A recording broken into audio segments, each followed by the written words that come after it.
Hi, everyone, and welcome to Geek Speak Louder than Nerds, a weekly rewatch podcast for TV shows, movies, and this week, speculation as to whether Ahsoka is part Vulcan.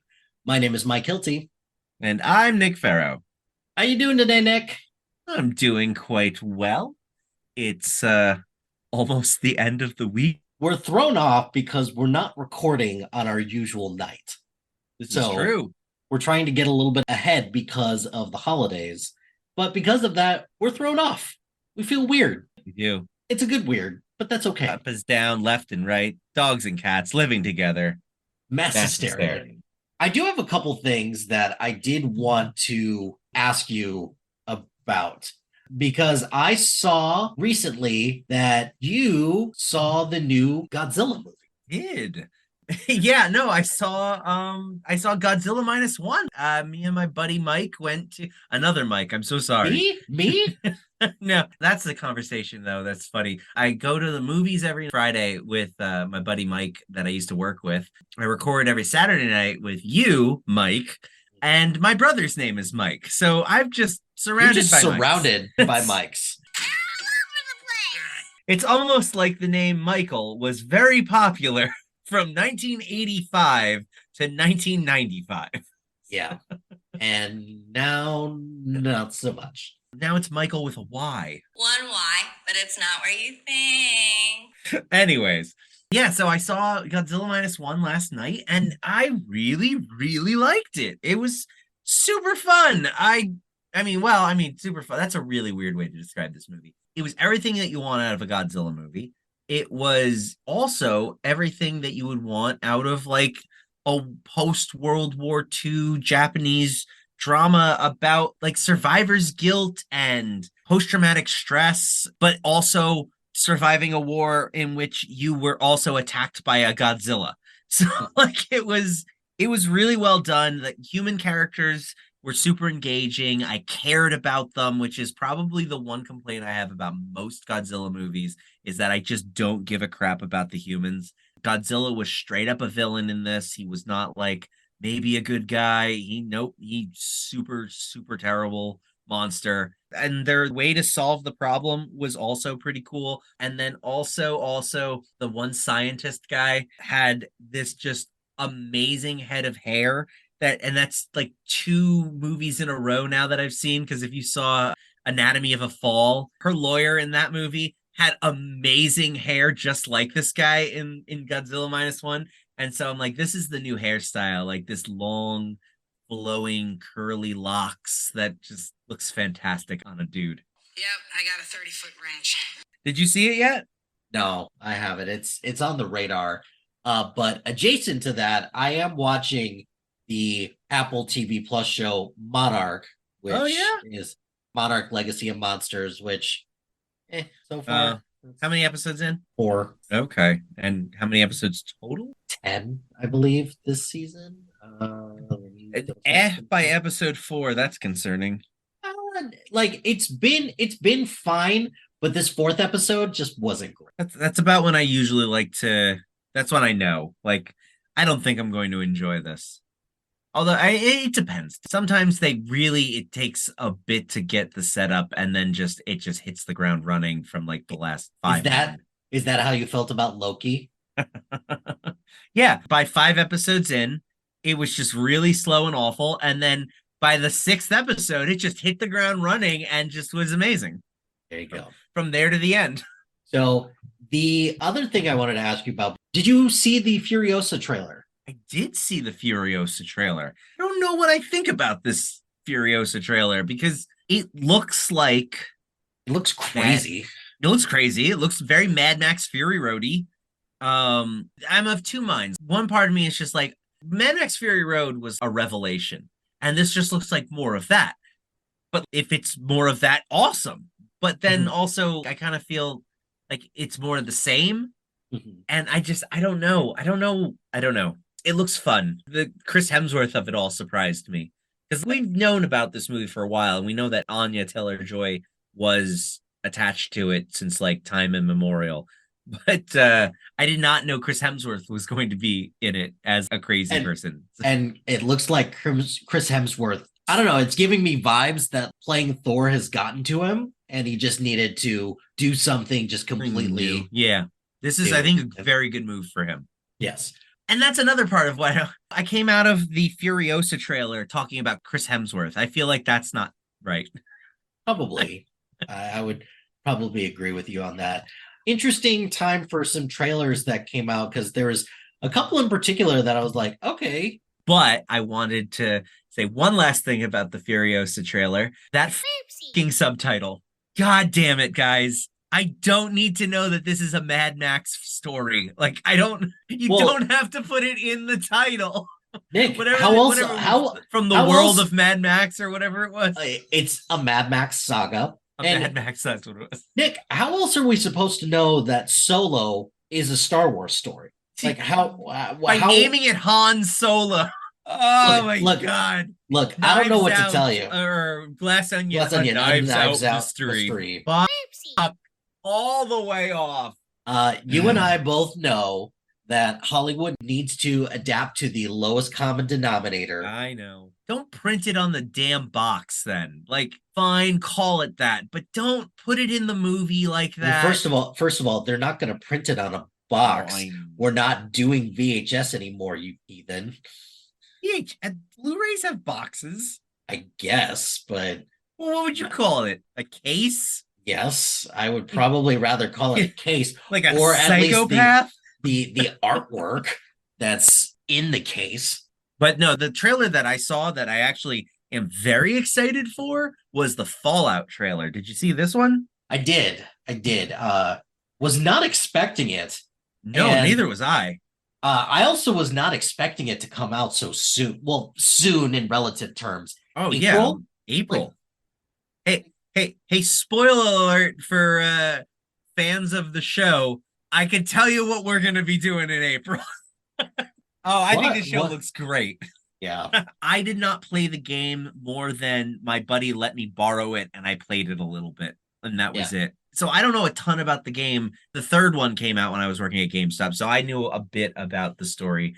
But yes, the Fallout trailer, I'm intrigued and I'm excited. Yeah. Because I think certain video games have figured out that, hey, the only way that we're going to be able to tell an effective story is probably going to be on TV and not through movies. And I think that is the right decision. Well, there were two reasons why I went from not interested to very interested. And the first one was from the producer, Jonathan Nolan. I did not know he was attached to this project. He knocks it out of the park every time for me. Or not every time, most every time. But then also the cast. There were some people I recognized, including one Ben Linus from Lost. So I'm like, oh, cool, he's in this? And just the aesthetic, everything about it looks really fun. It looks cool. It looks like they kind of get what Fallout the game was. I'd have to talk to my buddy who was like obsessed with the series to see what he thought. But from a novice perspective, I think it looks pretty good. Yeah, I would have to agree. Looking at some of the people in the cast, Walton Goggin, I'll take it. So excited about that. I'll save the other trailers for next week's episode to talk about, because I think now that Hollywood is working again, I think we're going to get a lot more of these, and there's a couple that we could just save until next week. And that should be good enough. The magic of editing. Woo! So, do you think we should get into the episode, Mike? Let's do it. This week we'll be watching Ahsoka Part 3, Time to Fly. Once upon a time... Star Wars! Nothing but Star Wars! Now this is a story all about how... Have you ever had a dream you do so much you could do anything? We open up on the ship with no name, which I'm very close to calling Voldemort.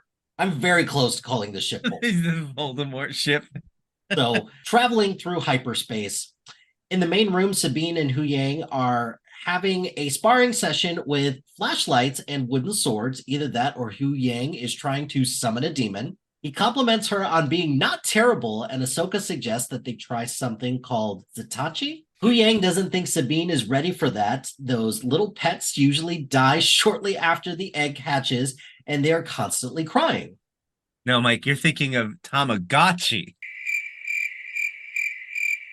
My mistake. Those are making a comeback for some strange reason. They really are. So, All of this has happened before. All of this will happen again. Ahsoka disagrees. Sabine's weapon skills comes from her Mandalorian training, but those skills alone will not be enough to defeat their current enemy. She needs to open her mind if she wants to learn to yield the Force. Her commitment needs to be deeper. Sabine asks how. Ahsoka says that's just something she'll need to discover for herself. Such a typical well, actually, that's just for a lot of movies, but Star Wars in particular is, you have to discover that for yourself. Yeah. I can't teach you. The You real just have Force was the friends you made along the way, I guess. Sabine says that she discovered from Hu Yang that she is the worst Jedi candidate in the history of candidates who Jedi did. Say that 5 times fast. I mean, I can barely say it once, so That's fair. Sorry. I love Hu Yang's response in this moment because he's so damn sassy. It's like C-3PO if he was just 1,000 years old and had a little bit more confidence to him. Well, but that's the thing, is that we don't get a lot of sassy droids, and the sassy droids that we do get, we don't understand what they're saying. Okay, Ahsoka hands Sabine a training helmet, but with the blast shield down, she can't even see. How is she supposed to fight? Ahsoka then proceeds to play a game of Anbo-jitsu, the ultimate evolution in the martial arts. Ahsoka tells Sabine to feel her presence as she magically appears in different places. I don't know why that makes me giggle so much, but Well, that's what happens. Yeah. She really was like, I don't know. She never cuts in front of the camera. Like, we should have been able to see her. She wasn't a ghost. But then how do we understand what Sabine is going through?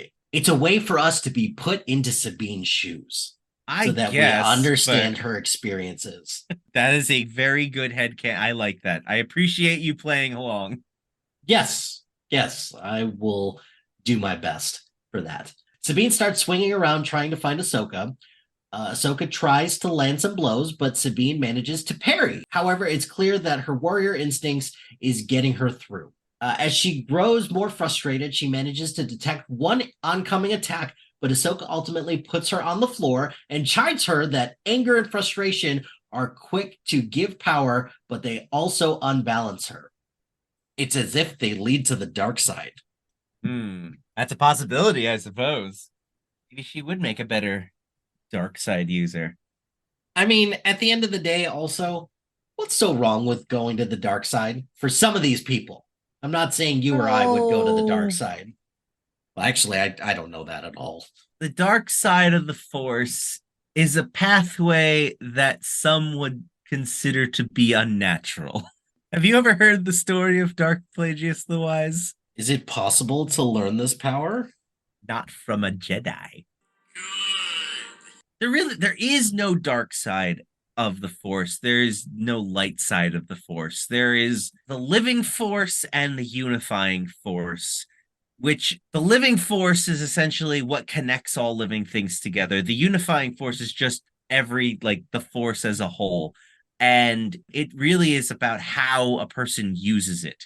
And the dark side is more of taking in the Force and using its power for selfish means and manipulating it to your will, whereas the light side of the Force lets the Force do the guiding. You don't control the Force controls you, essentially. And that's the most basic way of explaining it. There are very many texts which describe this in more detail, but that's kind of what differentiates the bad guys from the good guys. I think there's a reason why they call it the light side and the dark side of the Force, and it's just much easier to explain for idiots like me who are just like red bad, green good. Red bad, green good. That's all you gotta know. Blue also good. Blue, purple, yellow, also all good. Silver good, white good, black special. Black special. Red special. bad, orange. Actually, orange used to be good, but it was really just, well, what happened? The actual reason for the red blades, the kyber crystals that they use in the creation of the lightsabers give the lightsaber certain properties. And then in addition to what they add to the lightsaber when constructing it, because there's more than just you put the crystal in the thing, you put the thing on and it turns on and boom. There's other components that go into it. Some Jedi use multiple crystals. For example, the Jedi Master Corran Horn, when developing his lightsaber, he added a second crystal to it, which gave it a dual phase. So when turned on regular, it would just be a silver blade. But he could flip a switch and it would extend into more of a broadsword and it would turn purple because the second crystal was a purple crystal. So like it changed colors and had different phases. So that was something that was cool. Something that they changed in the Clone Wars that got the cartoon Clone Wars that got a little annoying for me was that it used to be a process to make the saber. You had to literally use the Force and it was like time sensitive. You couldn't just slap things together and be like, lightsaber works now. And because you had to kind of like attune to the Force with your blade, it made a connection with the Jedi and their blades. So like that's why it was easier for like say Luke to call his lightsaber to him that he made himself than it was say to call Anakin's lightsaber in The Empire Strikes Back. He was more attuned to his own blade. And so like they had like a Force connection, but they kind of got away from that a bit. And so what the original story of why the Sith were red lightsabers. Make a long story short, too late. The red lightsabers were corrupted by the Force. They used synthetic crystals and they corrupted them by using the dark side to then build the saber. A lot of the times the crystals that the dark side users used, because they weren't attuned to the Force harmoniously, would crack the crystal and cause the red glow. And so that's why all the bad guys had them, because the way they were building their lightsabers made them that way. I'm hearing blood diamonds in this. Yeah, sure. Potential Yes. Horcruxes and such. Exactly. And now for something completely different. So we cut to a formation of A-Wings flying through a fleet of New Republic cruisers on Home 1, which is a very good name for a starship. Ahsoka should take notes. Hera is asking some officers if the Chancellor is on the phone. One of the officers confirms that she is, and a few senators are with her, including one Senator Ziono, and I don't like that guy. Oh no, we'll get into that. I don't think you're supposed to like. No, you're not supposed to, but I have extra reasons for not liking him. So Hera goes into the room and greets the senators. After exchanging pleasantries and name drops with Mon Mothma, who is reprised by Genevieve O'Reilly, which is nice to see her back yet again. I have to say, I absolutely loved her casting when they cast her for Revenge of the Sith and then completely cut her from the movie. I was so glad that they brought her back for Rogue One because she was just a dead ringer for the original actress who played Mon Mothma, and she's just proven, and especially in Andor, she's proven in Andor, she's great. How fantastic she is in this role. Give me more of Genevieve O'Reilly. She's freaking fantastic. So Hera gives Mon Mothma and the other senators a brief summary of the Previously On, because Disney Plus show got a Previously On. We're going to get Previously Ons for the rest of our life. Hera gives Mon Mothma the quick Previously On, but the senators are all very quick to tell her that it was merely a fluke. One senator repeats the idea that most of the New Republic has former Imperials working for them, and they've all taken a vow of loyalty. Long live the Empire doesn't sound like the kind of loyalty we're looking for. And I'm like, how naive is that? Like, that's ridiculous of a statement to make. Allegedly, they're 5 or 6 years out from Return of the Jedi, which you gotta assume it took them maybe a year or two to take Coruscant back. I mean, if we go by EU timeline, it took them about a year to get Coruscant back, and then to really push the Imperial Remnant out another like 2, 3, 4 years. So what does the European Union have to do with this? Well, let's just say they really are pissed off about Brexit so much that they've decided a galaxy far, far away is better suited. I have to assume that it's only been a couple of years that things have calmed down. So to just outright be like, oh yeah, all the former Imperials, super chill and loyal to us now. Like, it's so weird. But everyone is looking at Hera like she's overreacting, and I'm sitting here completely on Hera's side. I've got her back. They arrested the offenders and the place is under investigation. So according to them, job well done. Hera says that she believes that this is only a small part of a larger scheme to recover Thrawn. And this gives Mon Mothma pause because Grand Admiral Thrawn disappeared years ago. So how is he involved with this? Hera requests permission to send a task force to check out their lead and to provide backup for Sabine and Ahsoka, which I think is a completely reasonable request. Like, especially when we see later on that all she takes is like 6 X-Wings and the Ghost. That on its own probably would have been enough. Yeah, it's not like we're talking Rise of Skywalker level of fleet or anything like that. We're not asking them to send the entire fleet. It's just maybe one capital ship might have been helpful in this situation. She almost was fine on her own with 6 X-Wings. So, I don't know. Senator Ziono, though, he knows. But from here on out, I'm going to be calling him Discount Borskfelia because, I mean, slap a Bothan costume on this guy, which is what they should have done, and you've got yourself Borskfelia. He is nothing but a pain in everyone's ass from the minute he's on screen or on the page until he dies 15 books later. So that's all this guy is here for. And this senator asks Hera if this is just some wild goose chase to try and use Republic resources to once again try and find Ezra Bridger, which he feels is a waste. And I just don't get why he's just so out to get them, especially because this isn't Andor and they aren't being a political show. So it just feels out of place, especially then also because we don't get any backstory with this guy. Like, we have no reason to understand him or why he wants to, like, why is he being such a cockblock in this situation? It just seems like they're trying to fill time. Like, gotta have 8 episodes. I will get into this a little bit more later, but this episode in general kind of feels like that. But that's just me. Well, Hera asks Discount Borskfelia if he fought in the war, and he says no. Just sat back and waited to see who came out on top. Another senator changes the subject quickly and says that they see no need to fight an enemy that isn't there. The Imperial fleet is scattered with no central command. It's almost like Hera is trying to prevent them from getting a central command.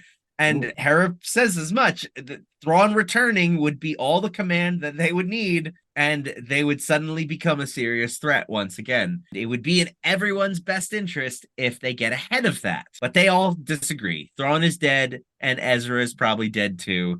And it's a very frustrating moment because it's like, oh my God, like, stop trying to tell us that Ahsoka isn't happening because we're already 3 episodes in. It's happening. Like, freaking senators. But Hera doesn't like this, and Mon Mothma cuts her off before she can say anything stupid. The senators will discuss the matter privately and then get back to Hera with their decision. This scene gives me vibes of the Order of the Phoenix. Not to, continue to Harry Potter it up, but it's just stop denying the fact that people have reasonable belief to think that this Admiral Thrawn is back, which part of me, because I wasn't as familiar with Rebels and all that stuff, part of me was like, these people are full of crap. What's the big deal about this guy? Eventually, you figure that out. You are not wrong. This is one of those situations where it's like, you're being intentionally stupid because the script needs you to be, but also, like, I realized this while writing the script for 5. At the very least, shouldn't they at least want to go recapture Morgan Elsbeth, who escaped custody? At the very least, Hera's like, hey, I've got a lead that might recover her, but they make it all about Thrawn and Ezra. It's almost like they're on Morgan's payroll also. Like, we got to keep them looking somewhere else, because if they're looking at Morgan, they're going to go find her. Like, we can't let him go find. Like, I'm hoping that at the very least, maybe later on, they're like, oh, and it turns out these guys were working for her all along. But it's the only thing that makes sense as to why they were so adamant about it. The very, very Scooby-Doo way of thinking for something like that. So back on the ship, who shall not be named. No, I'm going to take that again.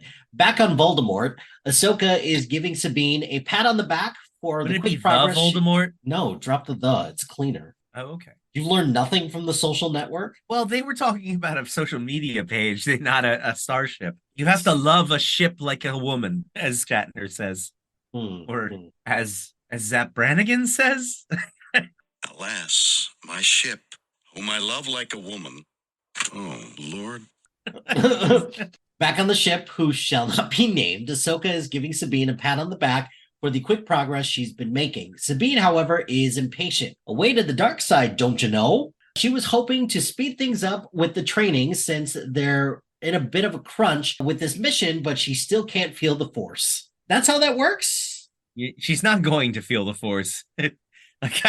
Well, I mean, she eventually will feel the Force, but like the way that the show like teases it out, it's like, just okay, Dave, whatever you say. Anybody can just do it. It's fine. Ahsoka, in a monotone that would make a Vulcan blush, tells her that the Force resides in all living things, even Sabine, as if she's not a living thing at all. It's hard to tell sometimes. They do talk like robots in this. Sabine asks if that's true, why can't everyone use it?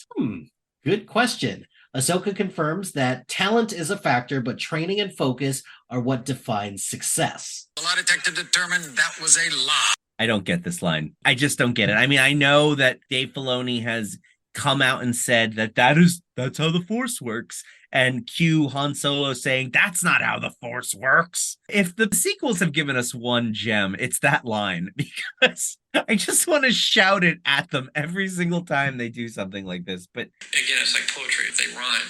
Ahsoka then shows off some Force powers, like a dick, and calls a cup to her from across the table and has the audacity to say that not everyone has the discipline to use the Force. He is such a dick in this scene. She tells Sabine to start small and then turns to leave and checks in with Hu Yang. Before Ahsoka leaves, Sabine tells her, I'm going to do my best. Your best. Losers always whine about their best. Winners go home and fuck the prom queen. In the cockpit, Hu Yang asks how it's coming along.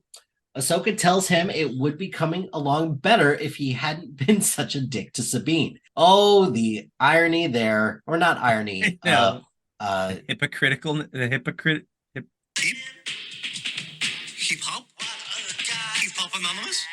Hypocrisy. Hypocrisy. Oh, the hypocrisy. Ahsoka should have just called the kettle black at that point. Hu Yang doubles down and says the Jedi Order would not have accepted her. Historically, there have been very few Mandalorian Jedis. Ahsoka isn't convinced the Jedi standards were all they were cracked up to be. And besides, she doesn't need Sabine to be a Jedi. She just needs her to be herself. Okay. Why are we training her to be a Jedi? Yeah, then what? I don't understand why they keep treating her like she's no good if she can't use the Force. She has literally been on this team since episode 1 of Rebels. Like, Sabine has proven herself in combat time and time again against Inquisitors and shit. So it's like, why all of a sudden now? Well, it's just not going to cut it. This guy's Jedi trained, so she's going to get her butt kicked. Like, I don't know, whatever. They want Sabine to be a Jedi. Okay. Back in the main room, Sabine is doing what we all have tried at one point or another, usually with remote control. She's trying to call the cup on the table to her by using the Force. She's interrupted by Ahsoka on the comm saying that Hera is calling. What she really should have been doing was starting smaller and going to the grocery store and doing it to the doors as she walks in, because I have actually had lots of success in that area. In fact, every time I go to the grocery store, it works every time. 60% of the time, it works every time. That doesn't make sense. I've even done that with the revolving door. Ooh. Do you do the twirling of the finger or push slower? You just gotta push it. There it That's all you goes. need to do. There you go. That's not bad. That's almost a little dark side of you, because it keeps going after you leave it. Like that motion. I don't know. It feels dark sidey. I am using it for selfish gain just to get me to the other side. So You don't care who else gets hurt. I suppose it is. There you go. When Sabine gets up to the cockpit, Hera informs them Mom said she's not allowed to come out and play. As she is trying to explain what happened, though, they lose the signal. It turns out comms are being jammed. It's not a real day in Starfleet till comms get blocked. Ahsoka orders them out of hyperspace, and they come out quite a ways away from the planet. Hu Yang reports the tracking device signal is coming from the far side of the planet, but there is something much larger on sensors in orbit that has an unknown signature. Just then, alarms go off, and they have company. Shin and Mirak are leading a wing of fighters, each, and are hot on their tail. Sabine heads up to the tail gun in a nice bit of a callback to the movies. They have some cute banter as Sabine whines about Ahsoka erasing her presets. And, I mean, come on, Ahsoka. Like, you're a dick to her in person, but also you deleted her presets. What were they hurting? You just said you don't need them. It's just this little courtesies here and there that, I will say this, they certainly love them some old school World War II dogfight movies, because the way that scene is framed, it is very reminiscent. I know that's exactly what Lucas did when he was making the originals. And so, of course, Filoni, who doesn't have an original bone in his body, does the same. Wait. What are you talking about? Isn't his original thought that anybody can use the Force? I guess that's true. He does have original thoughts. They're all bad ones. So Sabine asks Ahsoka if she can cool it with the erratic flying. Ahsoka asks Sabine if she can get good. Hu Yang then cuts them off and asks if they can stop bickering and work as a team. You'll get nothing unlike it. Ahsoka complies and asks Sabine what she needs, to which she replies to move on her signal. I disagree with Hu Yang. I think they should have kept fighting. Oh, really? Haven't you ever heard of the 4 parts to forming a team? They're in the storming part of it. No, I haven't heard of this. It's forming, storming, norming, performing. I feel like you made some of those up. Nope, it's a thing. Well, perhaps they were storming and Hu Yang prompted them to norm, because it seems as though once they both got their heads out of their own asses, they actually started working as a team here. And Sabine asks her to move on her signal and calls out for a moment to dive. Ahsoka complies. Sabine misses, but they are starting to be more in sync. Sabine is actually then able to get one, and it's working out. Like they're doing a pretty good job. A few more fancy moves, and Sabine gets 2 more, and they are starting to get into their groove. 2 more down! As they come in range of the planet, Hu Yang informs them that the unknown signature appears to be what looks like a giant hyperspace ring. As they get closer to the ring, Morgan orders turbo lasers to start firing at the ship who shall not be named. Now that they are in range, Hu Yang starts to scan the ring while they avoid being blown to bits. Unfortunately, the closer they get, the more boops on the nose they are taking, dropping their deflectors down to 10%. We can't take many more moves. As Hu Yang announces scan complete, they take a hit that gets through their shields and sends them floating through space. This part I don't get. The droid on Morgan's ship goes, "They are off our scopes." They literally are just right there. Like, look out the damn window. How are they even off the scopes? Like, some of these droids just don't know what they're talking about. I guess. Ahsoka and Sabine start scrambling to fix the ship as Shin and her squadron fly in for the kill. Ahsoka then gets the spacesuit and then plays a little game of person versus spaceship. And this is so cool of a scene. Like, the very epitome of stupid. But it's cool to watch her jumping and, like, almost dancing on the ship as she gravity boots herself around and uses her lightsaber to attack the ships as they fly by. It looks cool. It's very cool. That's what Dave Filoni does best. He makes things look very cool. No, we've seen this before in Star Wars. Didn't Rey do this in Rise of Skywalker? Except not in space? I think it was cooler when Ahsoka did it because Rey is discount Jaina Solo, and I don't like her because she took the place of my favorite character. Regardless of who might have done it first, although that technically hasn't happened yet, so technically I guess Rey was copying Ahsoka. As the ships fly by, taking shots at Ahsoka, she jumps through space to avoid their blasts and slices through the wing of one of them. Sabine regains power and Ahsoka books it back inside as they descend into the planet's atmosphere, where there is a pretty cool chase through the clouds, and they suddenly run into some space whales. Admiral, there be whales here. Which I think are called Purgle. Although I'm thinking in my other script I called them Turgles. So I don't know. I'm gonna have to go back and check on that. But they managed to use the whales and the cloud cover to lose Shin and Marok, and they find themselves a place to set down in order to repair the ship. Once they are sure that they haven't been detected and it's clear that Shin and Marok have left the vicinity, they turn power back on so Hu Yang can start making repairs. They then turn to Hu Yang to ask if his scans of the ring provided any interesting data. The good news is the enemy vessel is still under construction, so they aren't going anywhere just yet.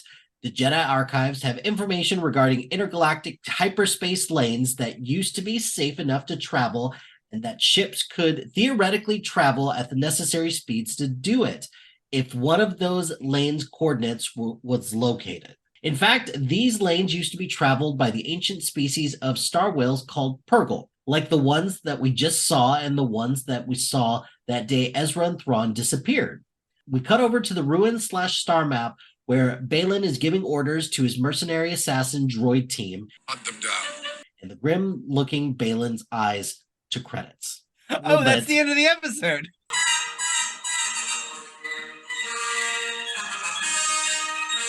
Kind of forgot that the episode just ends there, don't you? A little bit.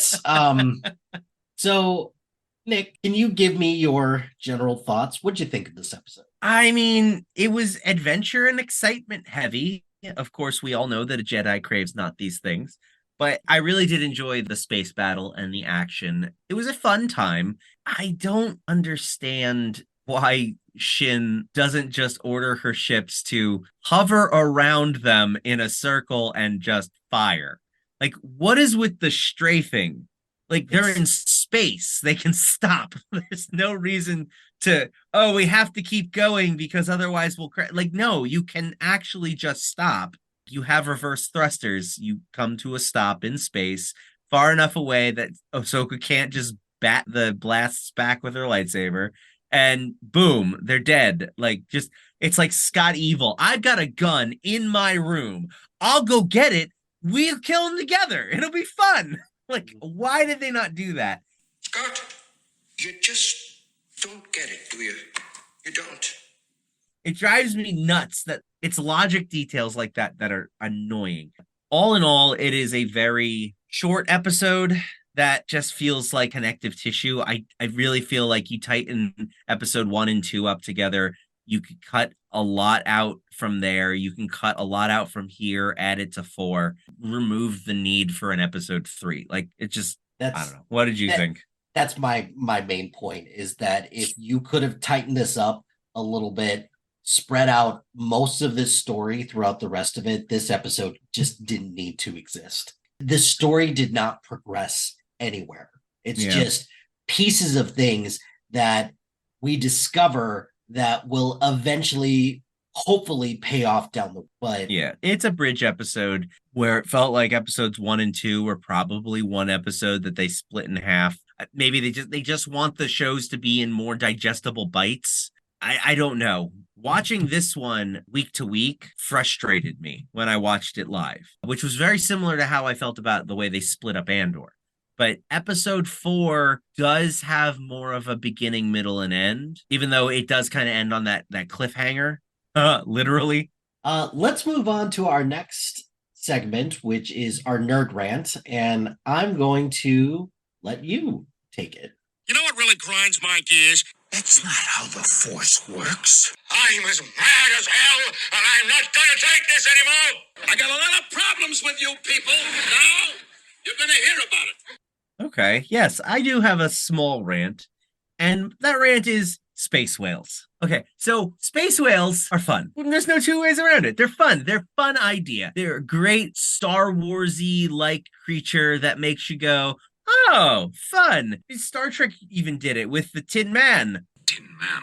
Or they even had space whales, and in the pilot, they had space jellyfish. Creatures that are different from carbon-based life forms. I don't even know if they're probably carbon-based also, but they breathe vacuum or whatever. Like, it's a fun concept. I love that sci-fi tackles it. Space whales are no different. However, as someone who grew up with the Lando Calrissian trilogy, and the original appearance of the space whales, I gotta say, I'm a little annoyed that all of a sudden everyone loves space whales when for 30 years, space whales are stupid. Oh, that dumb book with Lando and the space whales? God, this is why the expanded universe shouldn't be canon, because it just has stupid stories like this. You have no idea how many times I've heard people cite space whales as a reason the expanded universe shouldn't have existed and or be considered canon. And here they are, front and center, and everyone loves space whales again, like it's totally normal. It's okay when the TV shows do it, but it's not okay when the books do it.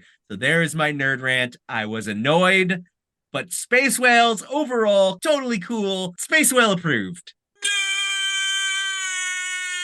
So what you're saying is the space whales could be the Hayden Christensen of the expanded universe. They are!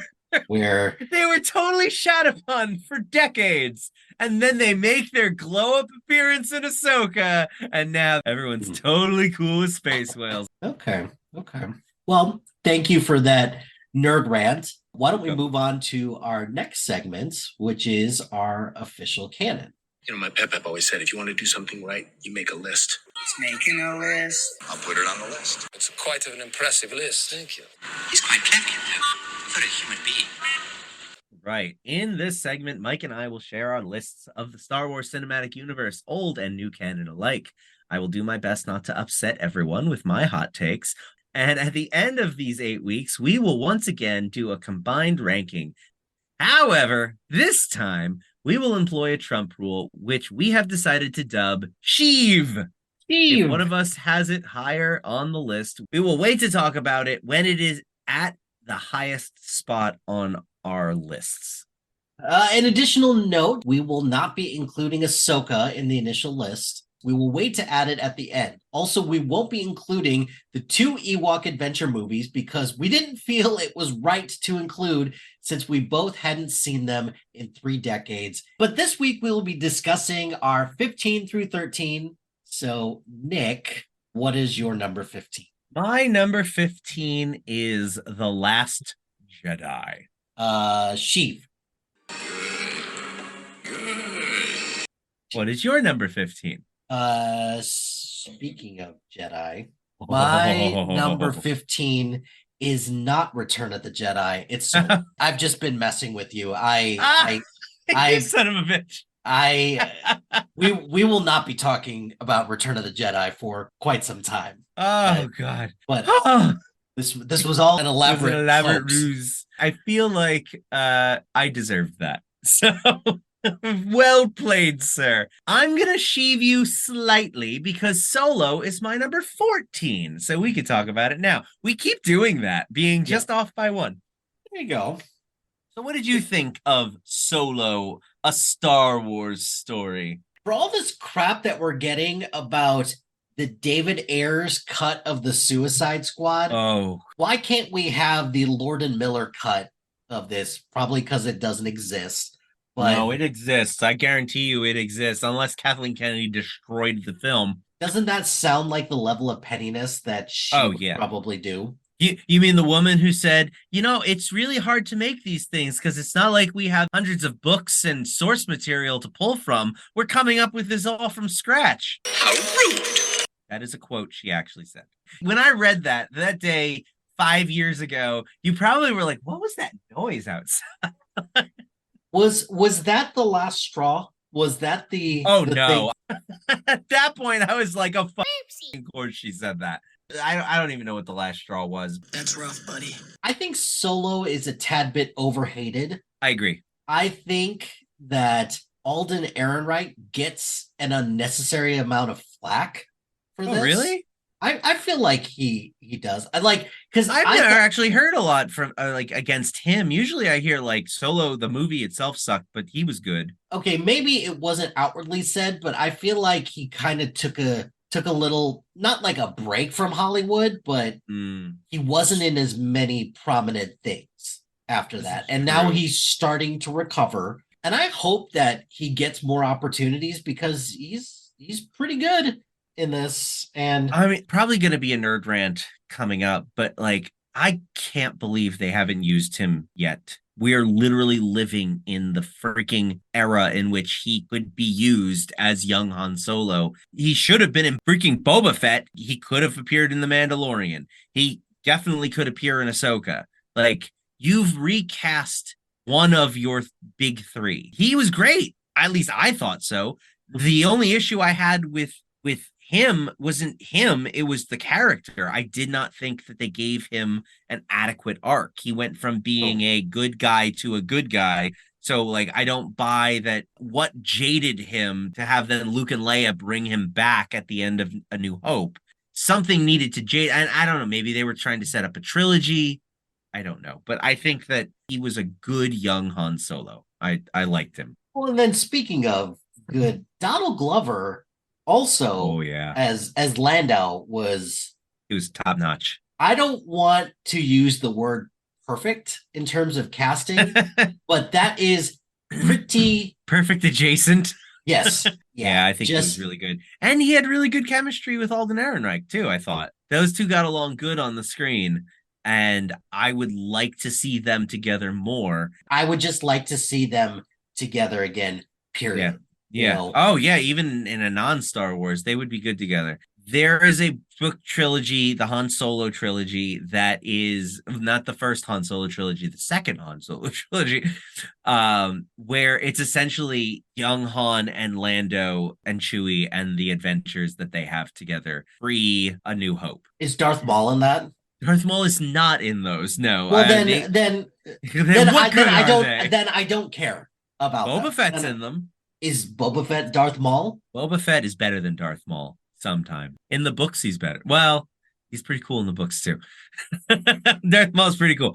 I want to say the reason Darth Maul's not in him is probably because he was dead at the time.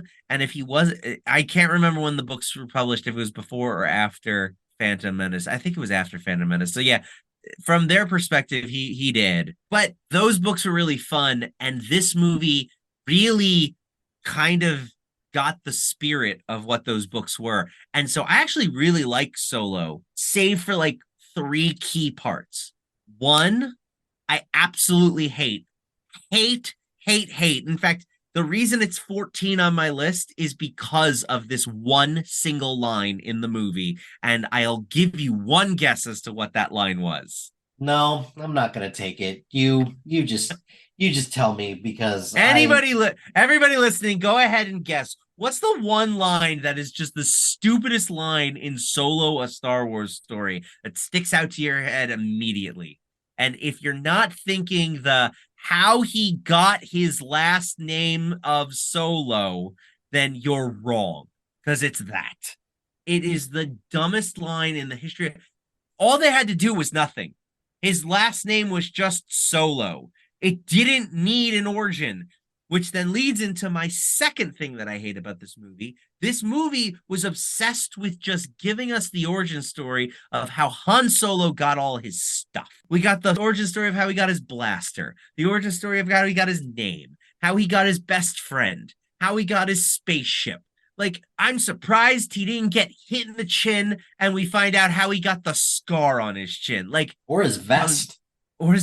Get his vest? I don't remember. Did he steal it from Lando? I have no idea, if I'm being perfectly honest. I don't remember. It's been a while. I haven't watched the movie since it came out, but I enjoyed it. It was a fun adventure. I liked Woody Harrelson in it. I liked Tandy Way Newton in it. I didn't particularly care for Paul Bettany's character. I thought he was kind of underused, and I don't know. He was a little too mustache twirly for me. I thought Phoebe Waller-Bridge as the weird anti-slavery droid was interesting. I like Phoebe Waller-Bridge, so I mean, it's like I always like her. But then also, that was the darkest shit ever, where they trapped her mind inside the memory of the Falcon. Like, Mm. oof, the exact this droid is literally fighting for the rights of other droids, and their solution is to imprison her for all eternity inside of a spaceship, removing all of her autonomy. I just, Mm. it's little things like that. It's just, I don't get what they're doing. And I haven't mentioned her yet because she's so forgettable, but Amelia Clark is Kira.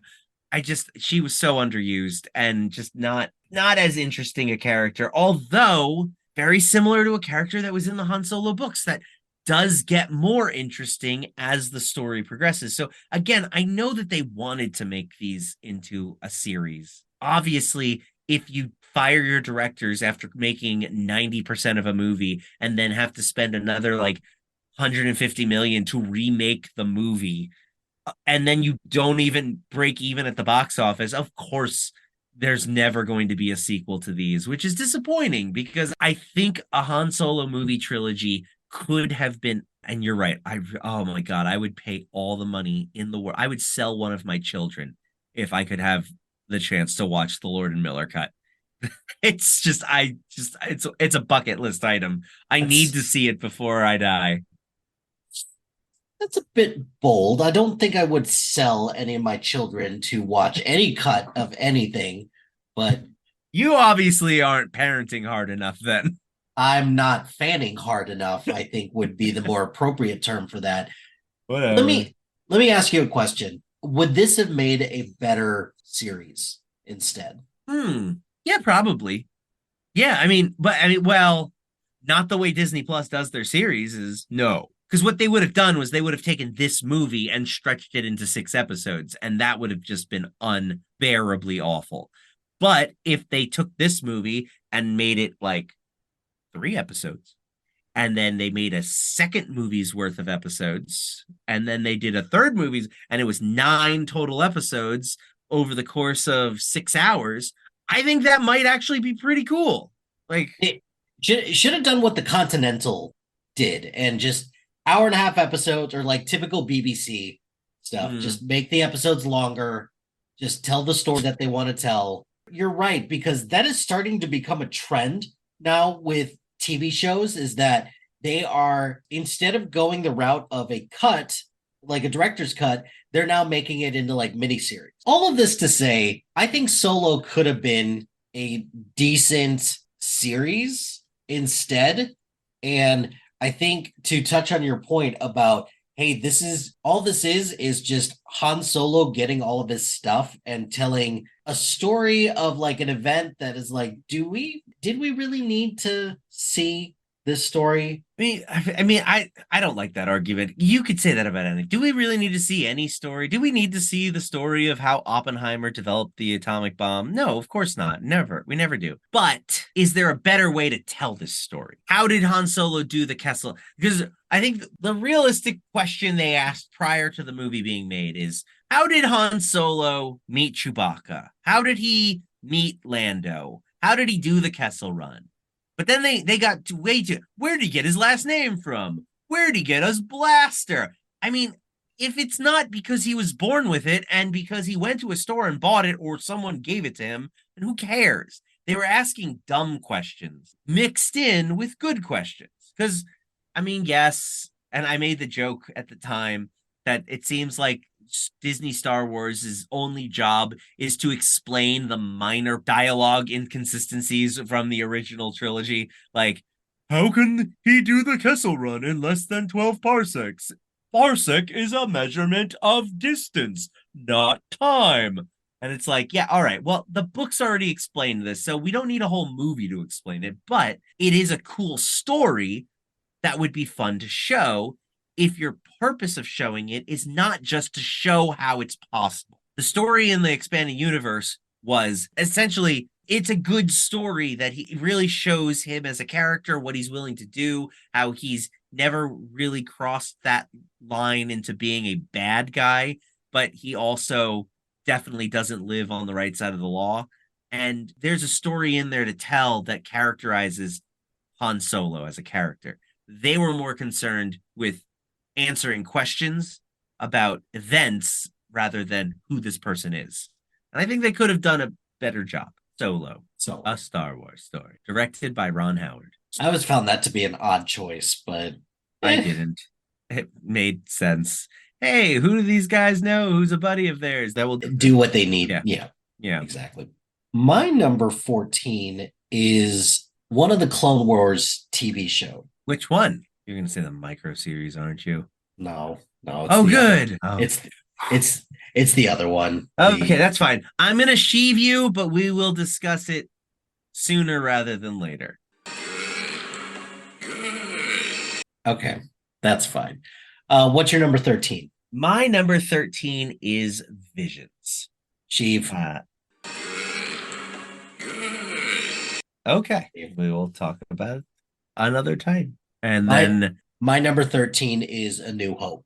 I'm just You're kidding. screwing me again. I'm like, there's no way. Fool me, we can't get fooled again. My number 13 is Obi-Wan. Well, that'll also be a sheave. Obviously, because I already told you my 13. But, yeah. That's all you have to say? Just yeah, it'll be a sheave. Are you sure? You don't sound very sure of that. Because I'm looking at where I have Obi-Wan on my list, and I'm almost considering maybe it's too high. But if I recall correctly, I think I've just soured on Obi-Wan a tad because of the fact that I haven't rewatched it, and there are elements of it that have really annoyed me. But like, I think overall I'm satisfied with where I have it on this list. So yeah, well, it's a sheave no matter what, but I don't think we're going to be talking about it next week. I had a really good time watching it at first, but we'll get into it. A story for another day. So that's going to do it for our official canon. Nick, what do we have coming up next week? What up, everyone? I have an important message for all you lower deckers out there. Hey, everyone. It's Nick, coming to you from the future, but also technically the past. Just wanted to give you guys a heads up. The next episode you will hear is actually going to be a bonus episode. This episode will be airing between Christmas and New Year's. Mike and I were just not able to get in that 5th recording that we wanted to do. So there will be a bonus episode next week, and it's going to be a bit TBD, but it will be Star Wars themed. It may be just me. It may be me and a surprise guest. We'll see. Not sure. But I promise there will be an episode in your feed on Wednesday as usual. We will continue with episode 4 the following week, which will be January 3rd. So stay tuned for episode 4, which you will hear past me giving the description of right now. Our next episode will be Star Wars Ahsoka Part 4, Fallen Jedi. Hera risks her career to help her friends, while Ahsoka and Sabine confront enemies. Until next time, please like, subscribe. Try not to fly your ship directly into the lightsaber, especially when you have blasters and the ability to hover, and share the podcast with someone who might enjoy it. Rate us 5 stars on your listening app of choice, and you can find us all over social media. I'm on Blue Sky, Twitter, and Letterboxd at Jagged2319. I am on Instagram, Threads, Blue Sky, and serialized at MLHilty2452. You can also contact the show at geekspeaklouder@gmail.com or on Blue Sky at geekspeaklouder.bsky.social or by searching Geek Speak Louder than Nerds. Join our Facebook group and follow us on Twitter at Geek Speak Loud because the is just too many characters for Elon Musk. Until next time, I'm Mike Hilty. And I'm Nick Farrow. Thank you for tuning in to Geek Speak Louder Than Nerds. Bye, everybody. Catchphrase.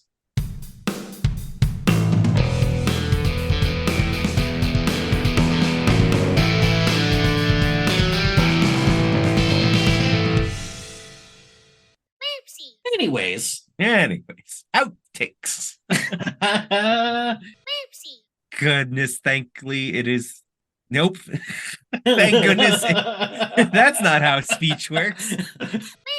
I'm still very annoyed that Glass Onion doesn't have a DVD release. That's so irritating to me in every manner. Yeah. I can't believe that Rian Johnson didn't think ahead to make sure that there would be some kind of physical media. The physical media to go along with it. Like, that just seems like such an oversight in the contract. Is there a retail place involving movies or video games that you haven't worked yet? I never worked at a Blockbuster. So I worked at 2 movie rental places. I worked at a Hollywood Video and I worked at a Family Video. Oh, okay. I just stuck to the big box stores. I worked Kmart, Walmart, Target, and GameStop. GameStop's a big box store? Well, okay, cool. I got into boutique sales after I left big box. Ah. Unless in all these books that you've read that you get to figure out and how to interpret all of R2D2's beep boops and beep boops. I mean, the general rule of thumb was that they don't ever give us Chewie or R2's actual speech. It's always they say something and the character responds. We might get like Chewie indicated that this was the this, but like that's about it. There was one book in which we did see from R2's perspective, and I'm not gonna lie, he was a little sassy. Well, obviously, we have enough evidence over 9-ish movies that he is very sassy. Not only is he sassy, he could be downright violent. Fair enough, yes. R2D2, he gets shit done. You gotta say it more whiny. But with the blast shield down, I can't even see. How am I supposed to fight? And you thought that this was going to take less time to record. Fool. I know, I am so dumb. Well, to be fair, you asked me about lightsabers. You might not have even asked me about them. I don't think I did. I'm pretty sure that you volunteered the information and I just kind of let you have it. And that's okay with me. It's very hard for me to take all of this seriously without my head thinking that this feels very sexual. Ooh, you're a weirdo. Yeah. In Return of the Jedi, there is an interaction between Darth Vader and the Emperor that's always bothered me, because it goes like this. My son is with them. Are you sure? I have felt him, my master. Strange that I have not. Out of context, that is so bad. Whether they like it or not, George did introduce midichlorians, and they are a thing, and that is the answer. If you don't have the midichlorians, you can't use the Force. Just don't like that they keep changing established canon. If they wanted to reboot the damn series, they should have. Sorry, I got ahead of myself. We're not ranting right now. But we've seen this in Star Trek, wow. We've seen this in Star... You did it the other way! Yeah. I did it! You're broken! I didn't need this to tell me I was broken. Did you see the Rey Star Wars movie is going to start filming soon? Why? There was an article that said Rey Star Wars movie to start filming soon, and everyone in the comments was joking that her name was Rey Star Wars.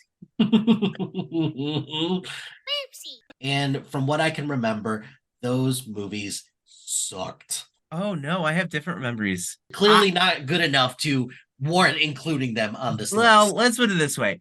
I have nostalgic memories for them. I have no doubt that they don't hold up, and I'm almost afraid to rewatch them because I don't want to tarnish the memory that I have. But the reason that we didn't watch them is because they aired like once on TV, and they didn't put them on VHS, and if they did, it was hard to find. So I think it would be fun if you and I watched them and did them as like bonus episodes.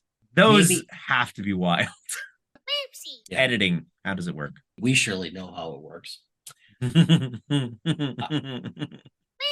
Wait, was Blue Sky always the first one that you mentioned? I thought that's what's written there, so I'm going to say yes. I usually start with Twitter. I mean, I feel like we should know, but I don't.